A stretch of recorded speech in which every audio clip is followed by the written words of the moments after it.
Bwana Yesu asifiwe sana, marafiki zangu wapendwa, watoto wa Mungu wapendwa, walioteuliwa kwa ajili ya siku ya leo. Tangu ya kwamba kuiona siku mpya, furahia sana ndani ya moyo wako, kwa sababu umeteuliwa na Yehova uweze kuipata hiyo siku mpya. Maana kuna wengine sana wametamani sana waweze kuipata hiyo siku, lakini hawajajaliwa kuipata hiyo siku. Kwa sababu gani? Hawajateuliwa.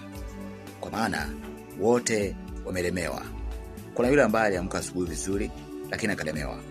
Kuna yule ambaye alienda kulala akaenda kabisa. Kuna yule ambaye alienda hospitalini hajarudi.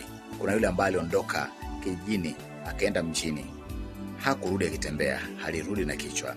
Lakini wewe Mungu ni mwema, anazidi kukutia nguvu na kukuongoza. Unafika kijijini, unarudi mjini, upo salama kabisa. Mshukuru Bwana. Leo tunakwenda kuongelea mada gani? Mada ya leo ni fupi sana, ya kwamba kwa nini wewe hujaliwi? Mbona huwezi ukafanikiwa kama watu wengine? Ndio unafanikiwa ndio, lakini sasa shida ni kwamba mafanikio yenyewe haikusaidii. Umepata kazi lakini kazi yenyewe haikusaidii.